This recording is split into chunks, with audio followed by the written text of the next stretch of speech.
حياتنا.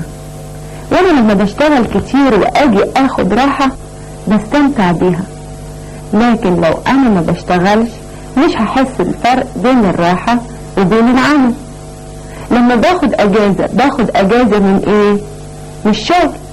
واللي ما بيشتغلش ملوش اجازة، واللي بيقضي اجازته وهو شاطر وناجح ومتفوق احسن. ولا المرة اللي فاتت وعدتكم اننا نشوف مسرحية دبدوب الكسلان، والان المسرحية طويلة شوية، هنكتفي النهاردة باننا نشوف الفصل الاول من دبدوب الكسلان.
ونسليكوا نضحك ايوه ونضحككم ابدا ولا نضحكش عليكوا.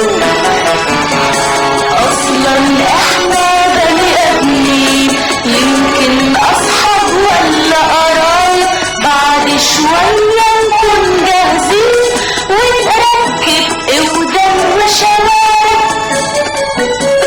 كتر انت وتسال مين، ده لو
اهلا اهلا وسهلا، يا الف مرحب، نورتونا وانستونا وشرفتونا. اهلا اهلا اهلا اهلا. دلوقتي حالا هنمثل ونغني ونرقص، يعني باختصار هننبسط. طول النهار كلنا بنشتغل وبنتعب علشان بني ادمين، والبني ادم ميزته انه بيشتغل، لانه من غير عمل او شغل ولا يسوى، يبقى طوبة لا ليها لا حس ولا خبر ولا ليها فايدة ولا فيها امل. العمل هو ميزة الانسان عن بني الحيوان. ودي انتوا بتشوفوا الناس حواليكوا وبتشوفوا بعض، اللي بيشتغل في المصنع واللي في المكتب واللي في الارض،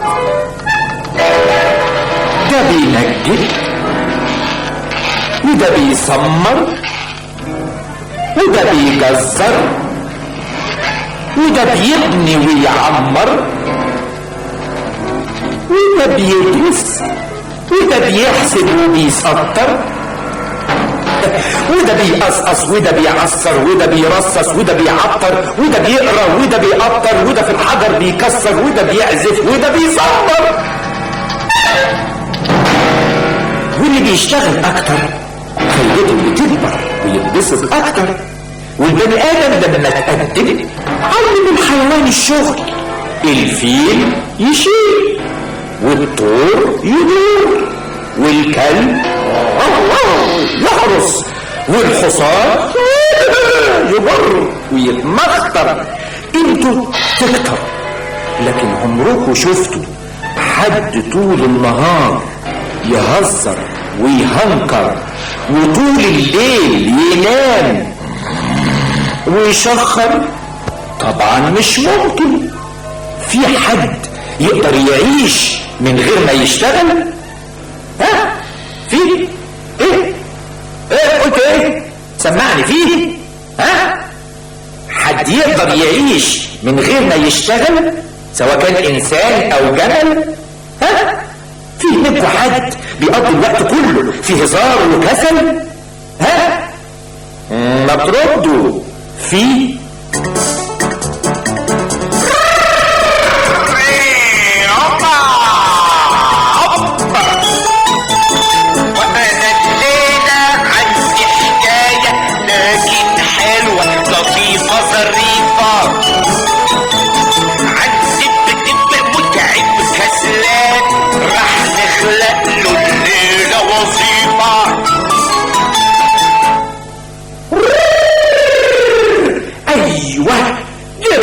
مفيش غيره اهو، بنفسكم سامعين شخيره.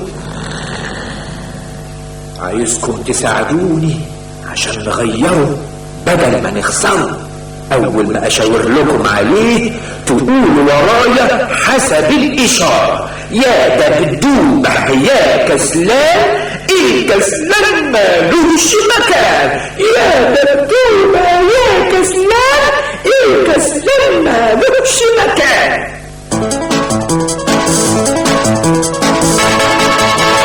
يا دبدوبه يا كسلان، الكسلان مالوش مكان.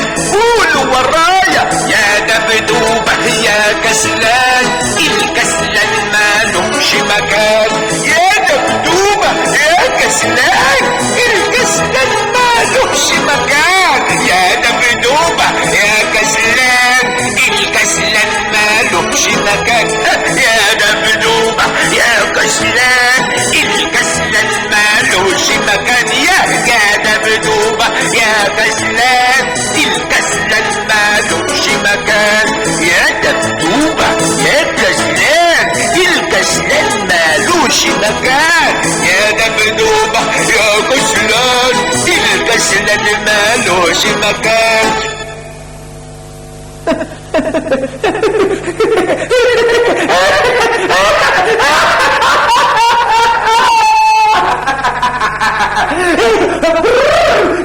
شفتوا قد ايه جلده تخين؟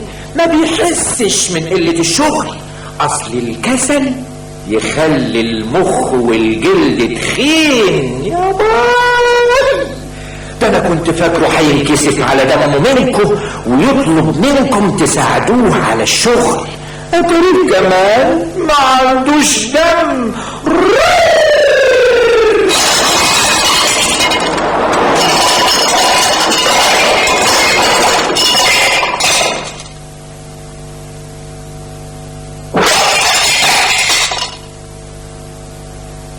خلاص كده مش هيرجع تاني، خلصنا منه مؤقتا.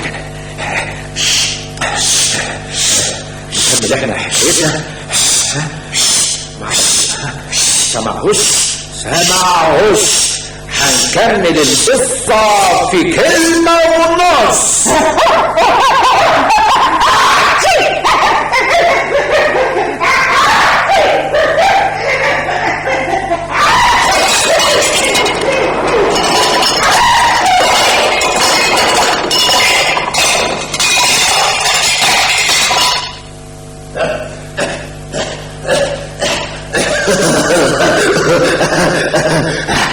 هو ده احنا خلصنا منه مؤقتا. يلا مش تغنولي؟ الله غنولي بقى، غنولي. ما تغنوا والله، بلاش، ما تسمعوش كلامه. ده ما فيش احلى من العسل انت الكسل. طب بسمتكم اللعب ولا المذاكرة؟ الشغل ولا الكسل؟ معقول؟ انتوا حرين. ماله هو ومالي؟ حد قال له ولا قال لكم ان انا تعبان من راحة وعايز اشتغل؟ اللي يخلق لي وظيفة حاجة ظريفة والله. أنا مش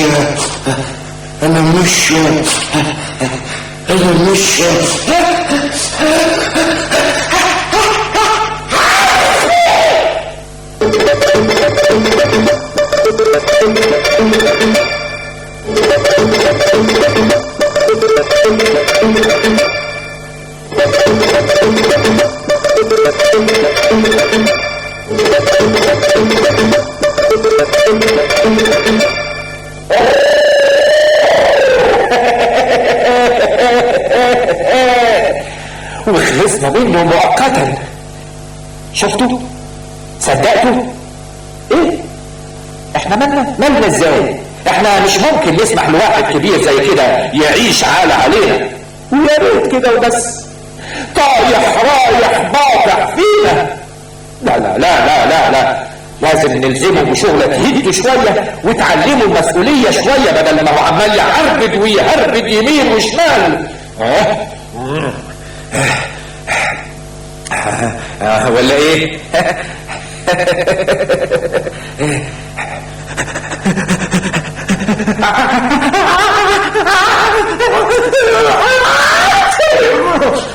شايفين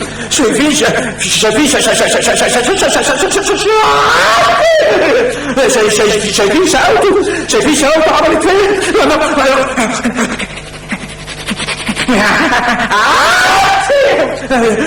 شقاوته عكرت الجو علينا ازاي؟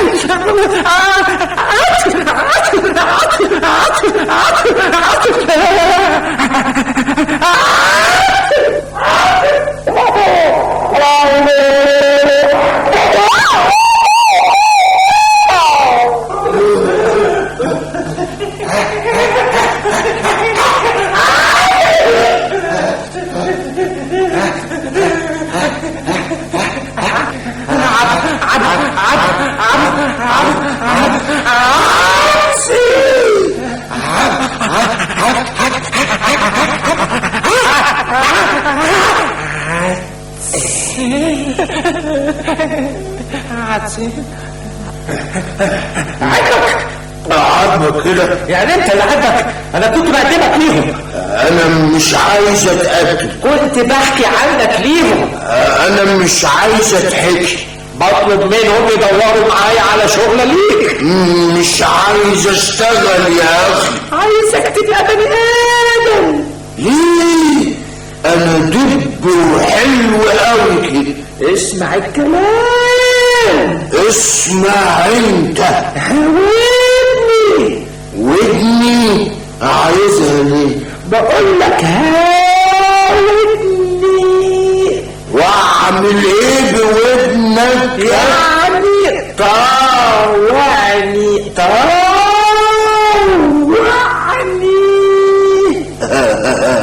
لا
هو راح فين؟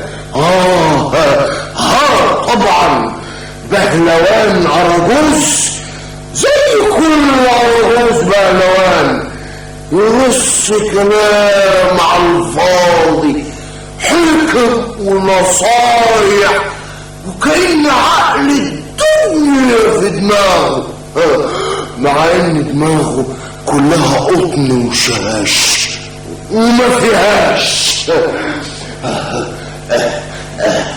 قال يشغلني وهو بياكل ببلاش وبكاش. طب ما انا بشتغل دب شغلة محدش يقدر يشتغلها الا انا. حد هنا يقدر يعمل دب الا اذا كان دب. اشمعنى؟ لان اي واحد ممكن يعمل بهلوان او ارجوز، لكن الدب لازم دب. انا زعلته، انا ضايقته، ما دام لا ضايقني ولا ضايقته يبقى الدنيا عسل احلى من الكسل يا ولد.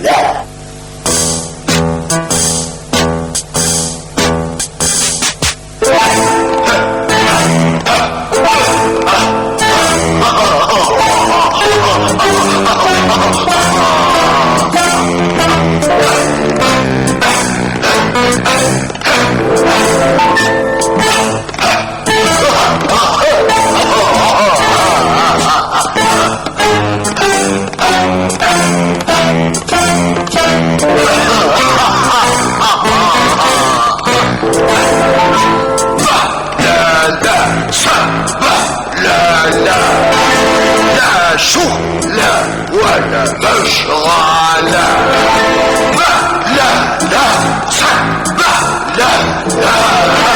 لا شغلة ولا مشغالة، لا باع ولا بدالة، تبقى الدنيا صهدالة.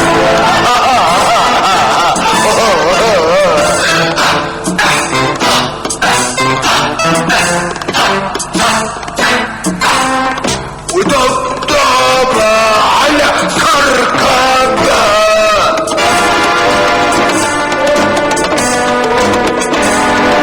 قاضي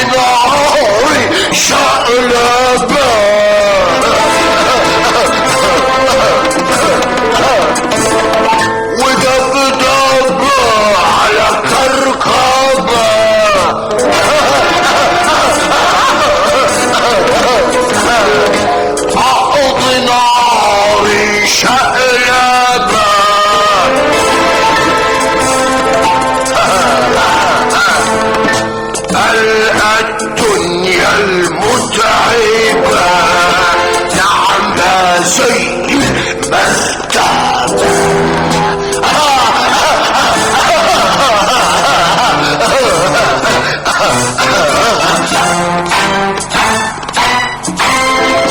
ما فيش أحلى من الكسل.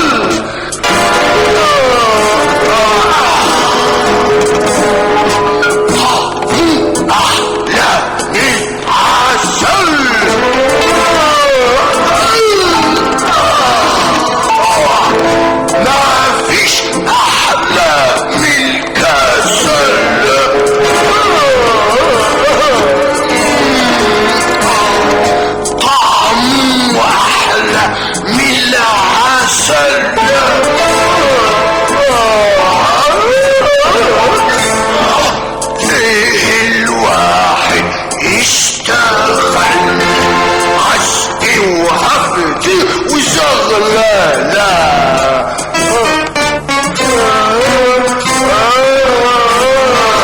بحلالة سبحلالة شغل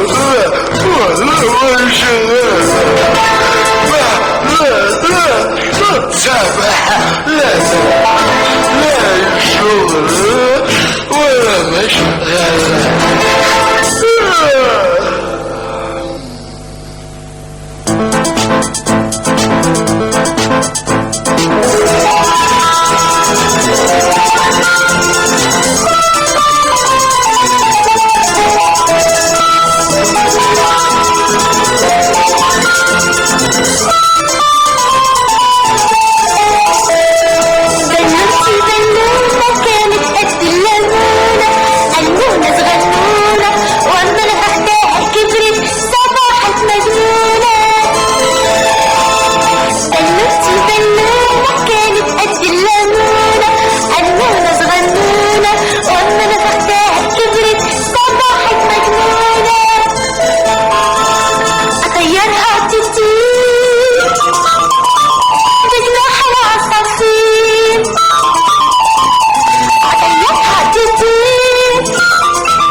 البالونة معمولة مخصوص علشان تفرقع. ليه بقى؟ هو انا لسه لعبت بيها عشان تيجي انت تفرقعها؟ انا حر. حر؟ يا سلام، حر في نفسك مش في غيرك. عظيم.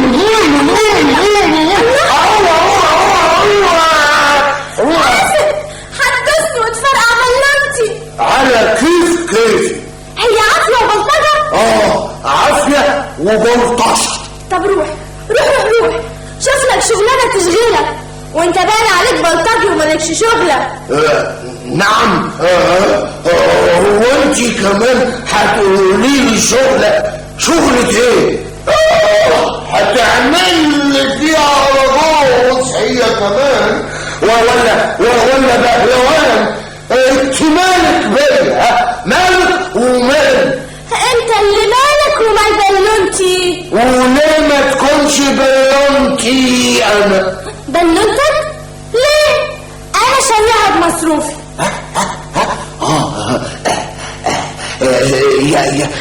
يعني ايه مصروفي؟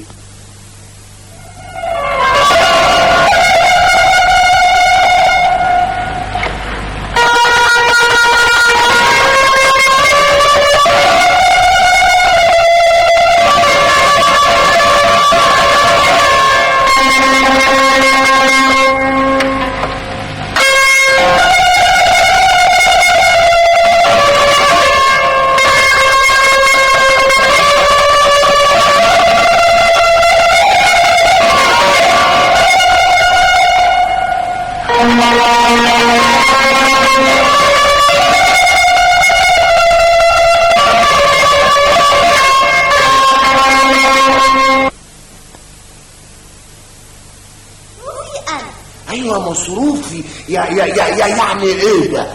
يعني فلوسي اللي باخدها كل يوم الصبح وانا رايحه على مدرستي. وانا فين مصروفي؟ اسمعنا، انا ماليش مصروفي. علشان انا بشتغل. انت بتشتغلي ايه؟ ها؟ لعيبة بالونات؟ ها؟ سواقة بالونات؟ لا انا تلميذ وبذاكر كل يوم وبروح المدرسة وبرسم وأبلة بتحبني ودي بلونتي. دي بلونتي. وانا فين بالونتي؟ هو انا ماليش بالونة علشان مش تلميذ؟ روح المدرسة واشتغل وارسم وخد مصروفك وهاتلك بالونة. لا، دي لفة كبيرة قوي. انا هاخد البالونة دي بالذات. ايوه هات. لا دي بالونتي. بالونتي. لا هاتي دي بالونتي. هاتي بالونتي.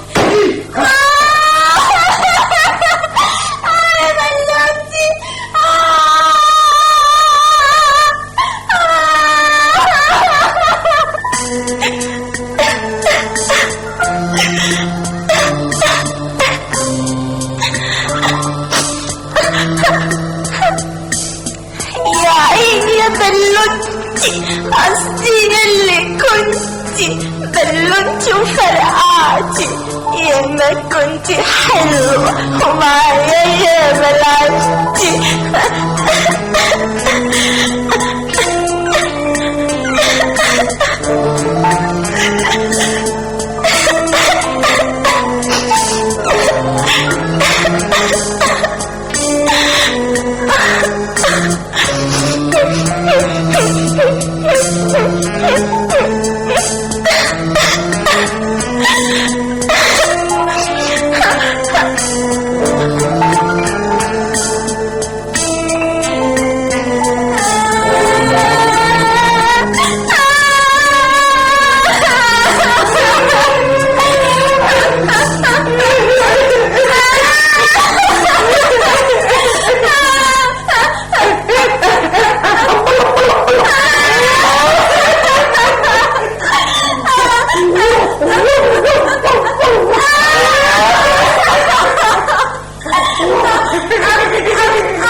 شفتوا فلسفه.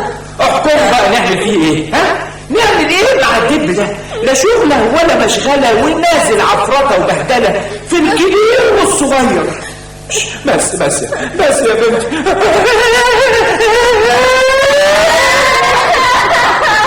خلاص بس يا بنتي بقى. بس خلاص يا بنتي يا حبيبتي. معلش اكيد الدبدب هو اللي زعلك. وعرفت منين؟ لا ما تعرفيش اني اقدر اعرف من اياتك كل اخبارك، ومن دموعك اقدر اقول لك على اللي جرالك، ومن بلنتك اعرف مين اللي فرقعها لك. الدب هو اللي فرقعها. انت بلسانك اللي قلتيها. انا عايزه بنوتي ترجع لي زي ما كانت. دي ازاي؟ يبقى اسمعي تمنها. تمام.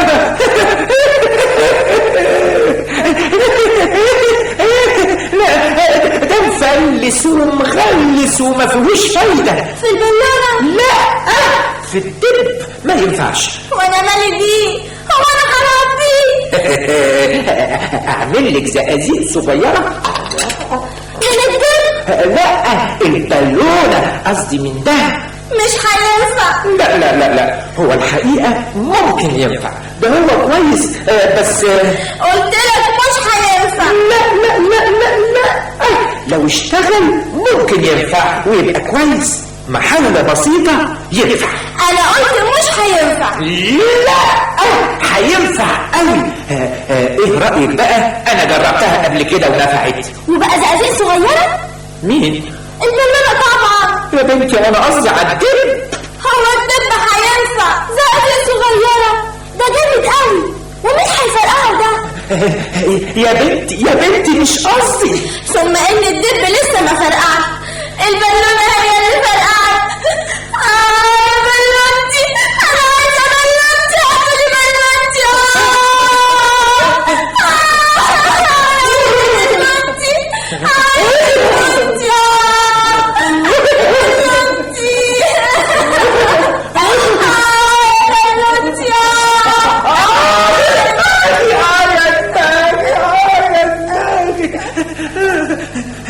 الحل اني استنجد بملكة النحل، هي اللي بتفهمني وتقدر تساعدني وتنقذني من ورطتي. يا نحلة يا نحلتي يا نحلة يا نحلتي.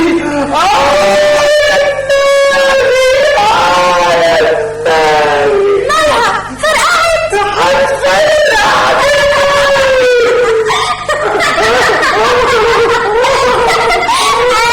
ايوه كويس، علشان نعملها زقازيق صغيرة.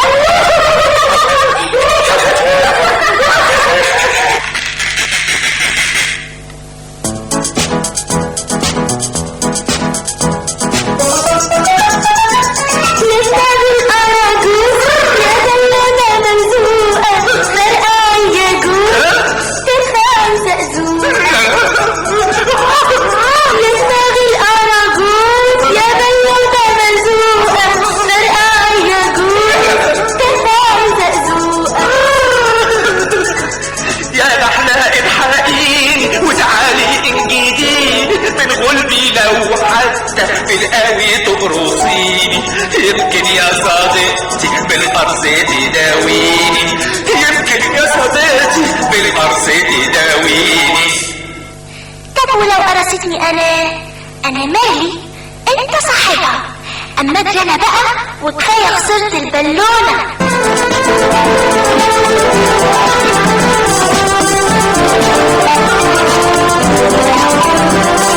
لما الشمس تشقشق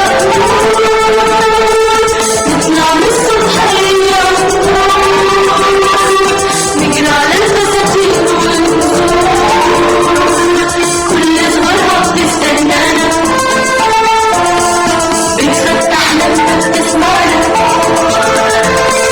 وبعد الورد تمدانا أصل الحب سوا بيجمعنا.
شغلانة جننتي وخلاني زهقان، طبعا كده من غير شغلانة.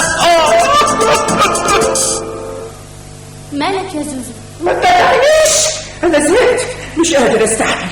يا اما الدب ده يشتغل شغله تلهيه عن الخلق وتحسن اخلاقه، يا اما انا بقى هشوف لي حته تانيه. بقى ده اسمه كلام؟ والناس دول جايين مخصوص يتسلوا معاك ويتمتعوا بظروفك، نعمل معاهم كده؟ طب دبريني اعمل ايه بس؟ ما هو رايح جاي يزعل ده ويضايق ده وعامل دوشه كبيره وبهدله وسبهلله وكله على دماغي. مين هو؟ مين غيره؟ كانت دماغي هتفرقع والبنت تعملها زقازيق صغيره. البنت كانت هتزقزقها لك؟ هو ده اللي مضايقك؟ لا مش ده اللي مضايقني، اللي مضايقني الدب هو اللي كان هيجنن دماغي ويفرقعها للبنت تزقزقها. ما تخافش، سيبه عليا وانا بقى اللي هتصرف معاه. انت ما قدرتش تقنعه؟ انا بقى بالعافيه هغيره وعلى طريقتي وبالقوه. قوة؟ انتي؟ طبعا بتستهون بيا يا أراجوز؟ لا لا لا لا لا لا مش قصدي العفو، بس يعني حكاية القوة دي مش كبيرة شوية. القوة دي مش للي زينا، احنا ناس يعني على قدنا، قصدي على قدركم. قصدك ايه؟ لا مش قصدي، انا قصدي يعني ان هو قد الجبل وانتي قد كده صغيرة.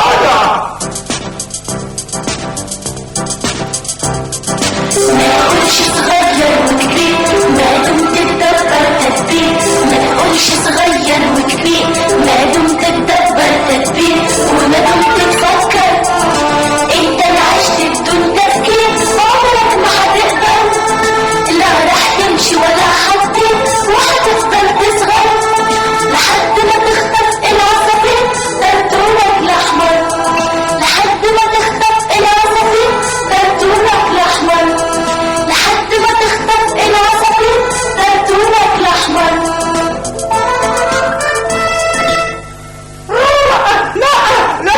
إلا ترتوري لا كفاية دماغي ولا هتعملوا زقازيق آخر. كفاية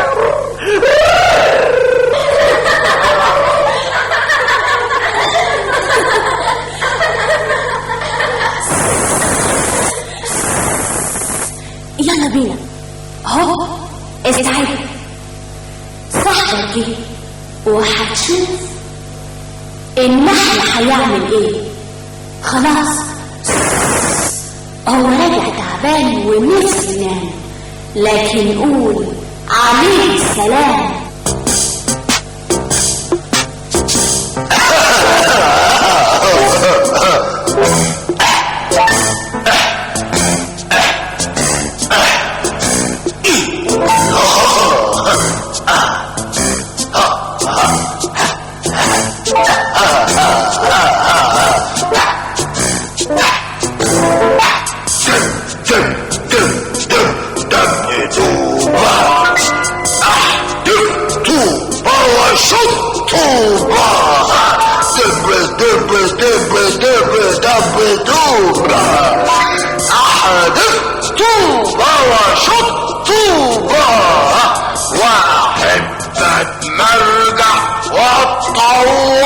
وأشوف الدنيا مقلوبة، وأحب أتمرجح وأتطوح وأشوف الدنيا مقلوبة.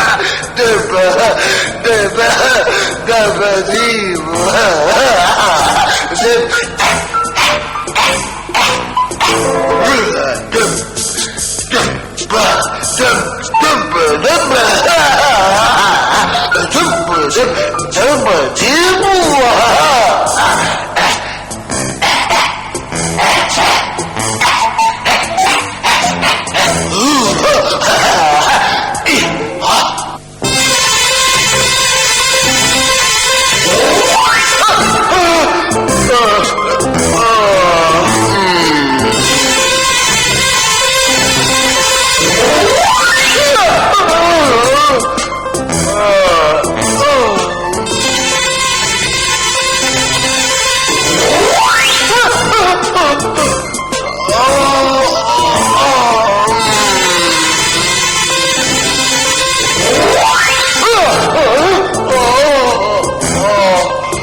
مكانه حتة طوبة.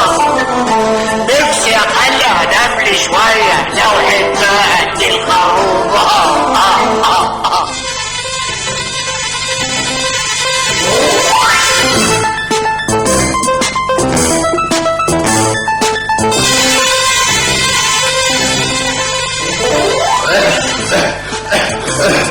انا سلمت يا نحلة خلاص، على ايدكم انا قلت التوبة. يلا قولولي ايه مطلوب طلباتكم، انا اهو مغلوب. ان كنتم عايزين اتوظف شوفوا وظيفة للدبدوب، يمكن لما اشتغل اتغير وتصاحبوني واكون محبوب. ده انا والله مؤدب جدا ومسكين جدا.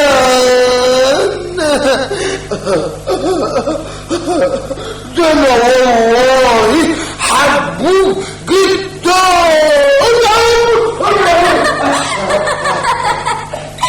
وبعدين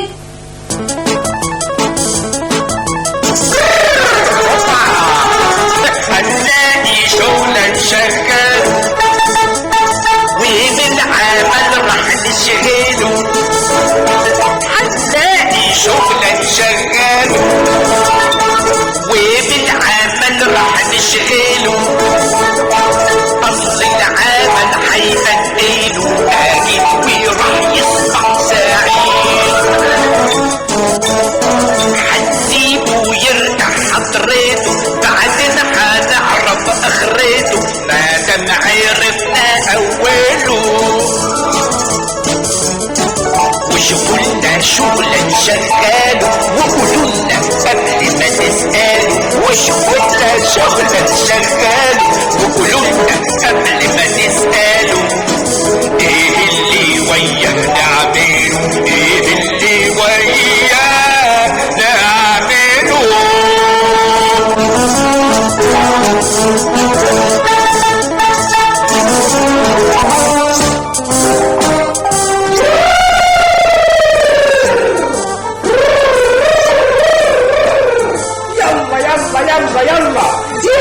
يلا يا حبايبي، يلا. كل صعب يهون مدام فيه امل، والحياه تحلو بالعمل.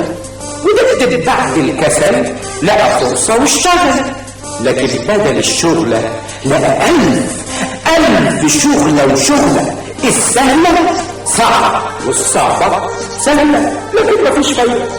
لما راح يصطاد سمكه مع الصيادين نزل يبلبط ويتنطط تنطيط. طفش السمك وكان هيغرق في شبر ميه.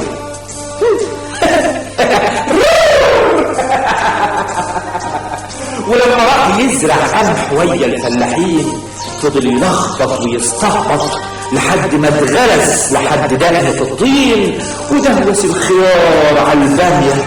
لكن اخيرا يا سلام لقينا الشغل التمام. وبعد الشقة والتعب المرة دي هيرتاح والليل هيطلع له صباح. وان كان دبدوب ما نفعش صياد ولا فلاح اكيد هينفع يشتغل ارنب. ويلا يلا يلا يلا اهي شغل. يلا يلا يا دبدوب ورينا همتك، كلنا بنستنى حضرتك. يلا ما تكسبناش وخش الطابور، واياك تغلط المره دي او تخرج عن الدور. يلا يا دبدوب، يلا يا دبدوب، يلا يلا يلا يلا يلا يلا يا دبدوب.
مش من حقي، ده حقي وعيلتي. لا يا بنتي مش معقول، لو كل اللي يخلع جزرة ياكلها مش معقول، يجيهم محظوظ.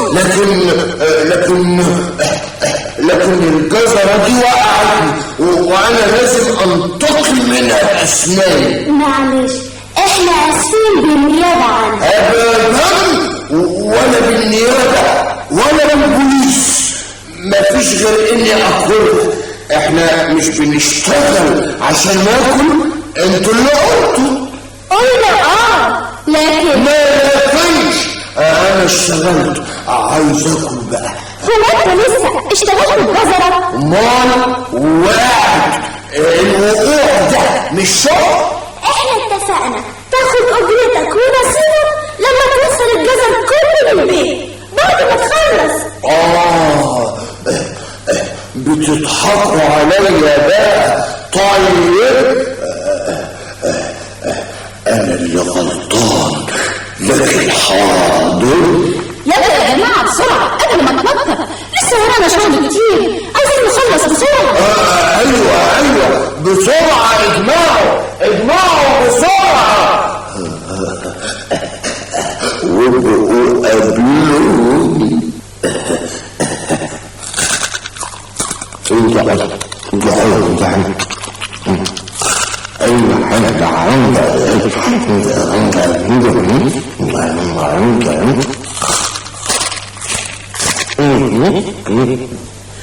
قربنا قربنا خلاص نجمع كله، قربنا خلاص نجمع كله، ونروح نرتاح وهناكله، ونروح نرتاح وهناكله، والدب صاحبنا اهو ساعدنا، والدب صاحبنا اهو ساعدنا، ونصيبه هياخده على شغله، ونصيبه هياخده على شغله.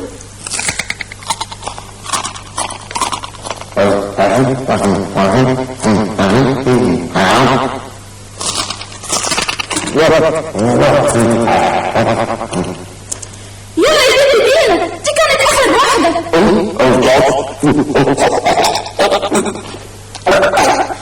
يمينا ماله السبب كان الجزر، هتورينا شطارتك بقى وازاي هتشيل، وهو يهمه ده قوي جدا، ده جبل يشيل جبل. يلا يحيى دبدب، يحيى دبدب، يحيى دبدب، يحيى دبدب. مهما تكون الشيلة تقيلة عمره ما هيكل ولا يتعب، مهما تكون الشيلة تقيلة عمره ما هيكل ولا يتعب.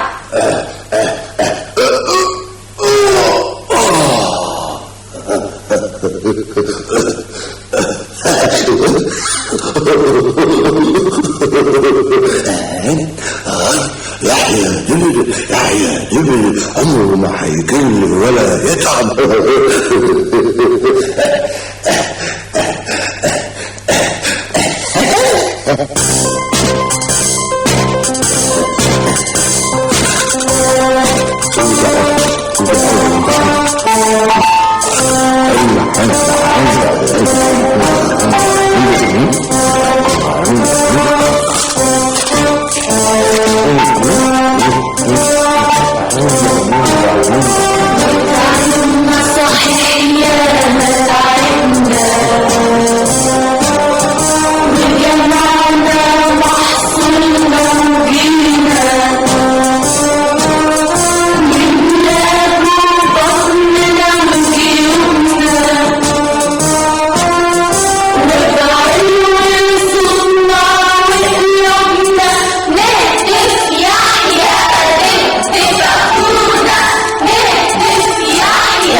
يحيى دبل عمره ما هيكل ولا يتعب.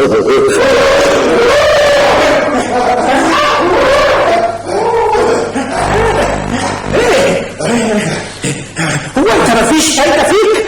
دي عاملة تعملها يا ظالم، تسرق مجهودهم. ده مجهودي، مش انا اشتغلت وتعبت ورحت وجيت وقعدت على ظهري، ده انا مت من الشغل. شغل ايه؟ اشتغلت ايه؟ خلعت الجزرة الكبيرة وشلت السد، الفاضي كان مليان وكلت كله يا ظالم. انا اكلت نصيبي. ونصيبه فين؟ ما كان قدامهم، ما كانوش لي، انا عشتهم. ده اسمه كلام. وانا اللي كان فكر الشغل هيغير طبعا ويعمل منك بني ادم، قصدي دين بني ادم. ده كلام يا عالم. اودي وشي فين من الارانب؟ وانا اللي اتحايلت عليهم لغايه ما قبلوا يشغلوك معاهم. يقولوا ايه؟ يقولوا ان انا متفق معاك وعملت فيهم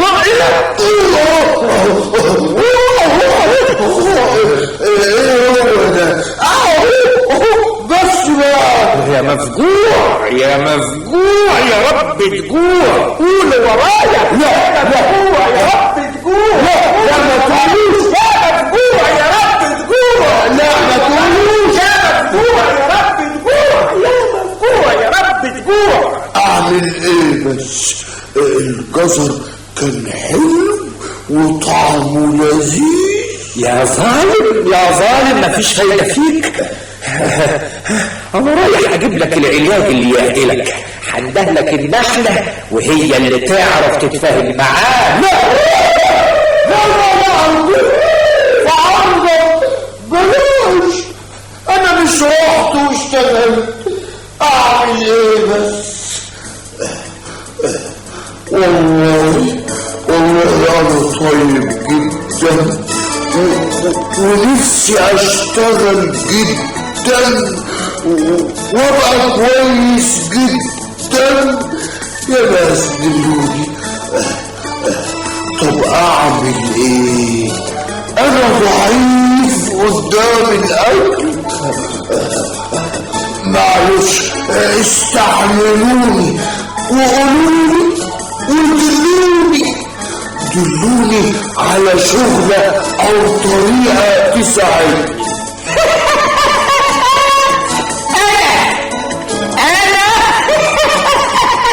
انا بقى اللي هقول لك ومفيش غيري هيجيبلك. مين؟ تعليمه حبيبي. ايوه حبيبك، واللي انت كنت في يوم من الايام حبيبه. فينك يا تعليمه فين ايامك؟ فينك انت اللي سبتنا وفضحتنا ورحت اشتغلت شيال من الارانب. حد يعمل كده؟ حد يقول ان دبدب المهول يشتغل فلاح وشيال؟ بقى ده معقول؟ ورضينا بالهم والهم مرضيش بينا. يا ريتنا عجبنا حد. طب ما تعقل وترجع معايا زي ما كنا زمان. ده احنا ياما عملنا عمايل وسوينا هوايل.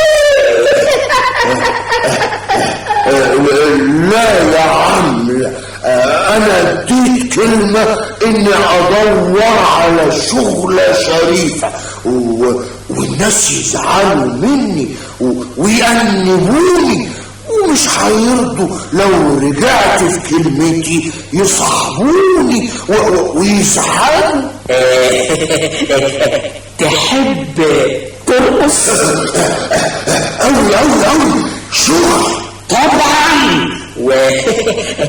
تحب تغني؟ أموت في الغنى. شغل برضه وتاكل في شوف يا سيدي ولا سيدك الا انا. في ديك عازمنا على 100 فرخة عنده في عشته. عزومة فرح يعني مش شغل. لا، ما هي عزومة وشغل. اصل انت عارف رزالة الديك، والديك ما يحبش الديك، لكن انت بالذات هم عايزينك تبقى ضيف الشرف استعدادا لاستلام الشغل الجديد. وبنفسك تعالى بص اتحقق ان ما كنتش مصدق. شايف الورقة دي يا دبدوب؟ لو شاطر تقرا المكتوب دي دعوة من حد البيت، اصلك من معزم محسوب. اشرح لي ايه الموضوع بس بسرعة اصل انا مبدوع، واقرا انت مش بعرف اقرا وخصوصا ساعة ما بروح. اسم البيت اكبر كوكو يشرفنا يا دبدب انك تحضر حفلتك للكوكو علشان تتمتعنا بفنك. ترقص وتسالي الفرخات علشان ما يحسوش بسننا وناكلهم سرا. عروس وعسال الفرخات علشان ما يحسوش يحسوش بسنانا وناكلهم سرا في سكان. اسمك زي الفرخات علشان ما يحسوش بسنانا وناكلهم سرا في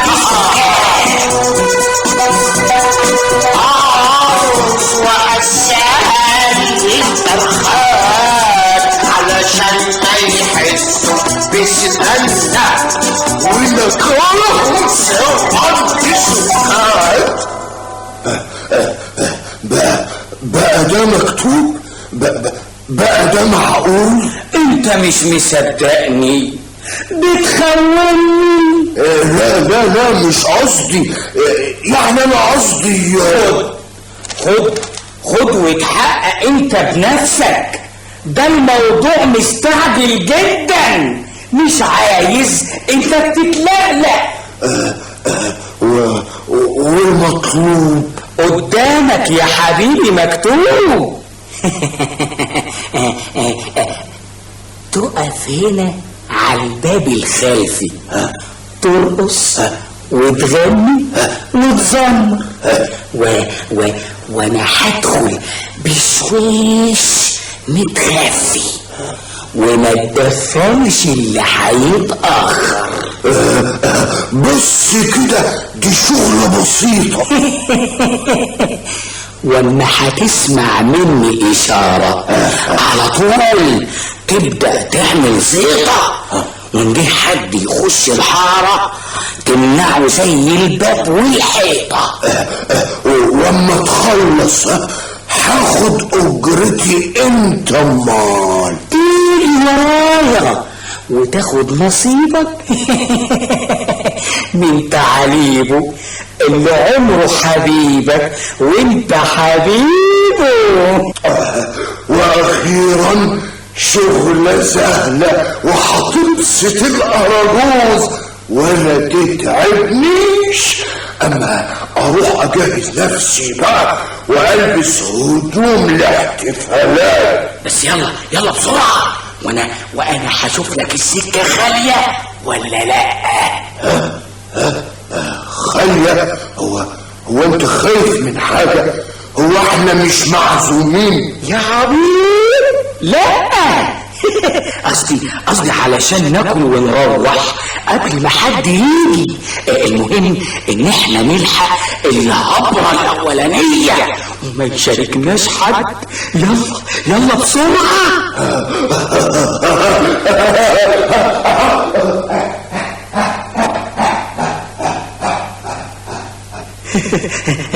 اما دب على نيته فعلا. المهم بالطريقة دي اخد حريتي جوه العشة، وهو هيزيط يغطي على دوشتي جوه، وحتى نجات الكلاب هتفتكروا هو انا. دب ما بيسمعش الا صوت بطنه، ساعة ما بطنه تزقزق مخه يسكت ويزيق. جه العبيط. يا سلام يا سلام. هو مين العبيط؟ الديك طبعا. كان فاكر ان مش هيجيله معازيم زيي او فنانين زيك. يلا علشان نفاجئه. الفنان العظيم دبدوب المخرفش. مجهز الغناوي؟ طبعا. تبدأ اول ما يبدأ الهجوم. هجوم على العزومة، افتتاحها يعني. تمام.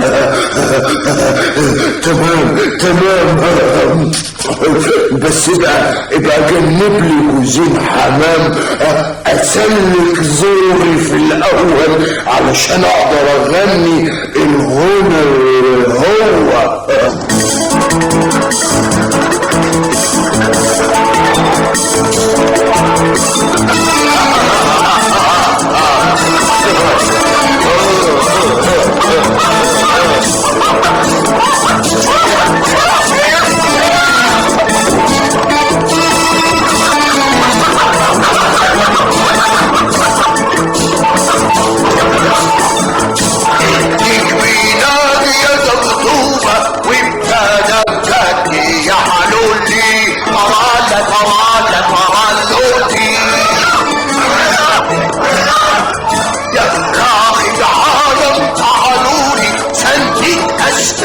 كمان لولي ترالولي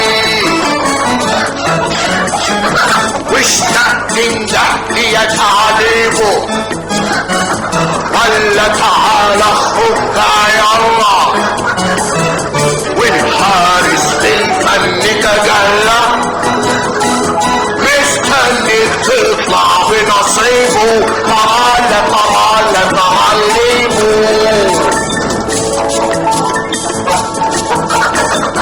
والله دي شغلة ما تتعبش اجري اغني ارقص امشي وابدل البال متعشي حظ اللي تعلق ده حبيبه تعليبه شغل الدنيا بقى احلى فين العرجوز فين النحلة يشوفوني في الشغلة السهلة اللايقة عالواد بجيبه تعالى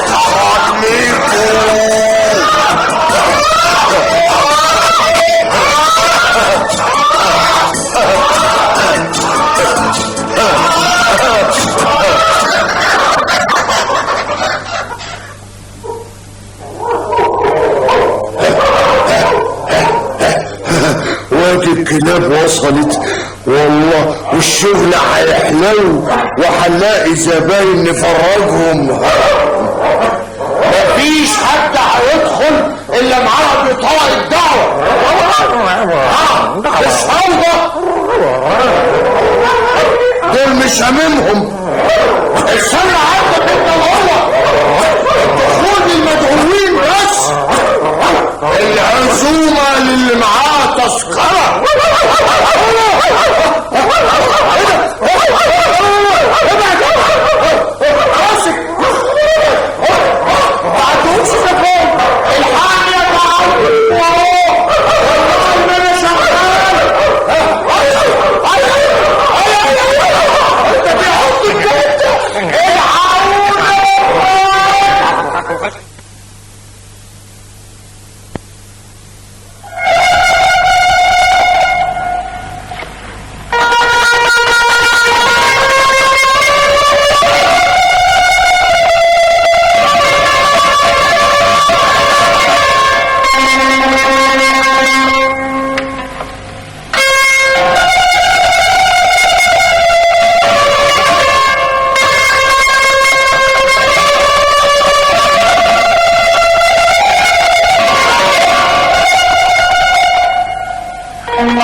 وقع في ايديهم انتهز انا بقى الفرصة واجري هو المسؤول عن الحفل ده موظف رسمي بيحرسها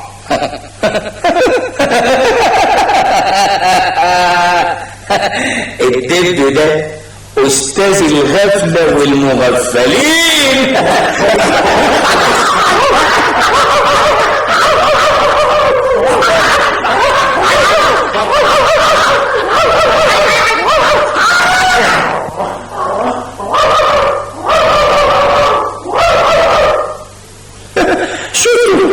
شوفوا اخرة الغباء والتفكير عن طريق الكرش وبس.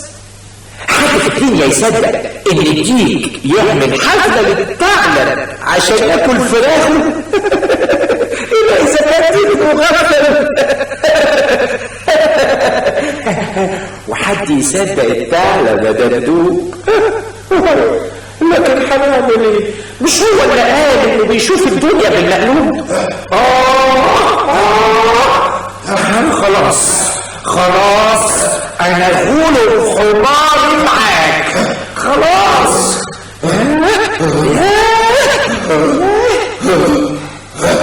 ومشيت الأرض وقعدت تزن على بالي اشتغل اديني اشتغلت. حرامي تشتغل حرامي؟ لا، انا كنت برقص واغني في الحفلة، شغلة فنية. سرير عشان تداري على الثعلب يسرق العشة تبقى الشرير. انا كلت حاجة غير العلاقة، حرام ايه؟ والعلاقة هي اللي عطوها لي غصب عني. انا هسرق الضرب ده، انا كلت ضرب. اكلوها لك. يا ربي، ناس تاكل فراخ وناس تاكل عونة. قصدك وناس تتاكل. يا تعليب، ولو شفتك ههوى. هو ذنبه ايه؟ تعليم وذنبه ايه؟ انت اللي غلطان. عايز تاكل على المرتاح، بتفكر ببطنك مش بعقلك، وده بسبب كسلك. ابدا، وحياة والدك نفسي اشتغل واسأل كل الناس دي. امال رحت مع الارانب ليه؟ رحت مع الثعلب ليه؟ رحت تجمع جزر كلته كله. كان طعمه حلو وانا ارادتي ضعيفة، ورحت مع الثعلب بارادتك القوية. الكلام كلامي، مع انها كانت في الاول شغلة سهلة قوي، غنى ورقص ولعب. طب والحل ايه يا دودب؟ احسن حاجة نسأل الناس دي، يمكن يكون عند حد منهم شغلة تنفعني اكل من وراها لقمة شريفة، بس على شرط تبقى شغلة خفيفة. اسألهم بنفسك.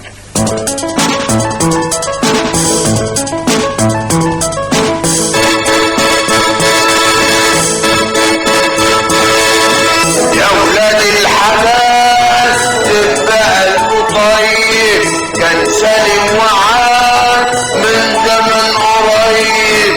يا ولاد الحلال تبقى الطيب، كان سالم وعاد من زمن قريب. لف لما داخ نفسه يلقى شغلة تكون شريفة سهلة، من وراها ياكل لقمة ولو فراخ.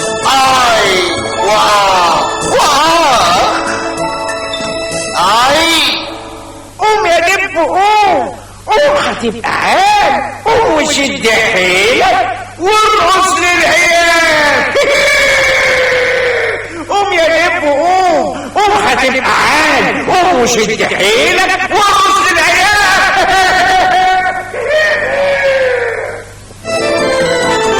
قوم يا دب قوم هتبقى عال. قوم وشد حيلك وارقص للعيال. قوم يا دب قوم هتبقى عال، قوم وشد حيلك وارقص للعيال. شوف يا دب اسمع، احلى شغلة تنفع انك انت تطلع وارقص على العيال. خلي كل طفلة كل طفل يضحك، احنا شغلة شقة مش محال.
للعيال قوم يا جدهم قوم هتتعال قوم وشد حيلك ورقص للعيال شوف يا جدي اسمع احلى شغلة تنفع انك انت تطلع وتنفخ على العيال خلي كل طفلة كل طفل يفهم احنا شغلنا وشغلنا وشغلنا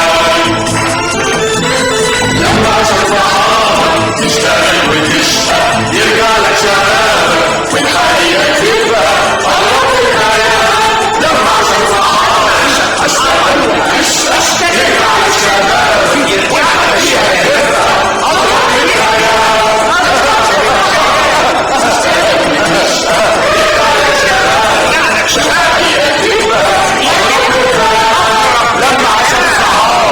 اشتغل واشقى يرجع لشبابي والحقيقه تبقى اقوى من الحياه يرجع لشبابي والحقيقه تبقى اقوى من الحياه لما عشان صحابي اشتغل واشقى يرجع لشبابي والحقيقه تبقى اقوى من الحياه لما يرجع لشبابي والحقيقة تبقى أقوى من الحياة لما صباحك أشتغل وأشقى